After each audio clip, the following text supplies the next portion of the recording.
Happy Valentine's Day, everyone. It's Vikki with Mindful Minute, and here goes today's reading. It's about love at first sight. Where too deliberate the love is slight, whoever loved, not having loved at first sight. Christopher Marlowe. The true power of love at first sight is often missed because we insist on limiting its meaning to the sweep of falling into another person upon first meeting. To appreciate the deeper sense of this, we must uncover and reclaim the importance of first sight itself, which has more to do with seeing things essentially rather than physically for the first time. We all walk around with the numbness of our habits and routines so often that we take the marvels of ordinary life for granted.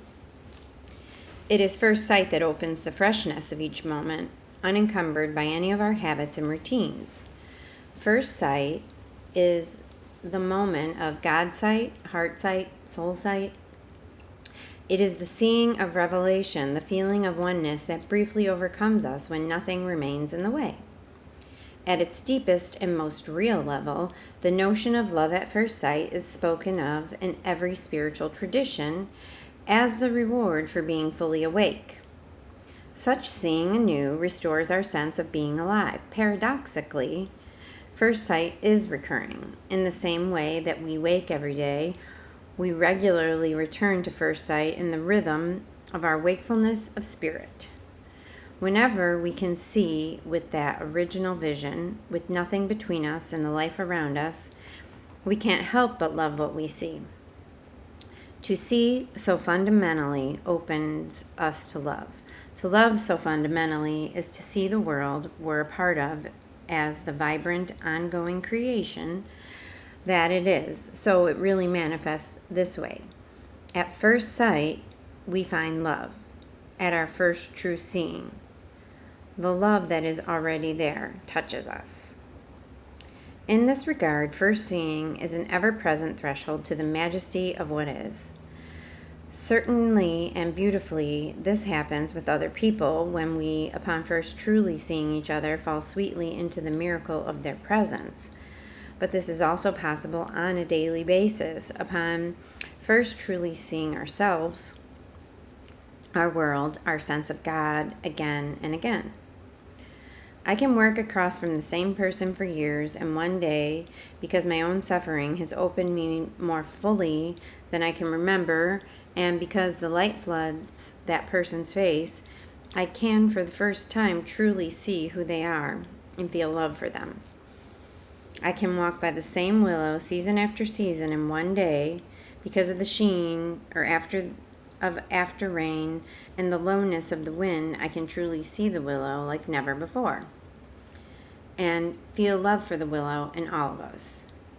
I can, in the mirror late at night, after seeing myself hundreds of times, see the willow in the light and the other in my tired face, and know that sameness as the stuff of God. In truth, it has never been about first meeting, though this can happen, but more about first coming into view.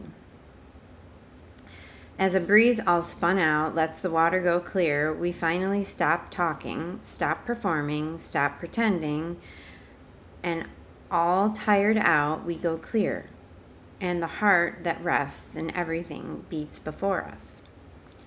Close your eyes and breathe away your mind sight, your past sight, your future sight, your wounded sight. With each slow breath, feel the cool air of your birth sight, your first sight. Breathe slowly and imagine that the beat of your heart carries up the beginning of time sight. At the moment that you feel original, however, briefly, open your eyes and bow with love to the first thing you see.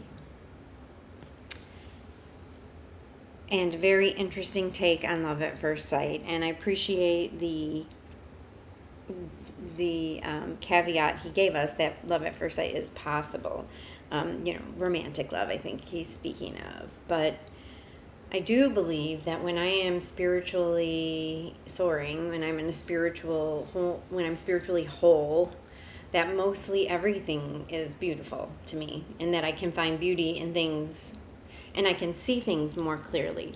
I remember it was this summer, and I had a spiritual experience. It was weird and wonderful, and I was driving down this road, and it's a road that has all kinds of trees, and it's beautiful, and but you can go pretty fast, and I was seeing the trees differently for the very first time. I don't know why, I don't know what, but they were crisp and clear and beautiful, and it was one of those moments kind of that he talks about in here, where it was magical, and I think I was in a spiritual zone. I'd like to believe that. And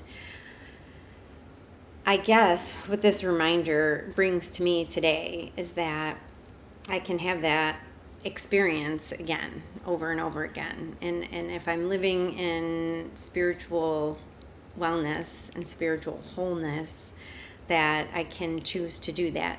Though, what I really liked what he said, which was a truth punch, was we all walk around with the numbness of our habits and routines so often that we take the marvels of ordinary life for granted. And I don't know about you, but I do. Guilty as charged. And I will say that I am going to work on that. That is my Valentine's Day present to myself.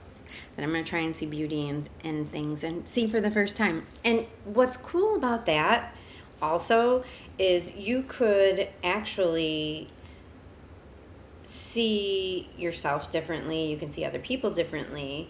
But if you're really truly in that moment of seeing things anew, everything can be anew. And you can be anew, and your thoughts can be anew. And I don't have to be a prisoner to like all my neural pathways of trained thought processes that mostly can be kind of negative.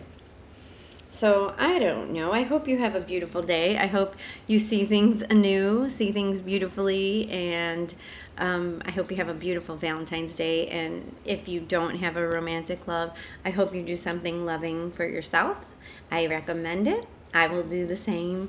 And I hope you check out my website, vikkirude.com. Lots of good things coming around the corner with my business. So hope all is well. Happy Valentine's Day. Be well, and namaste.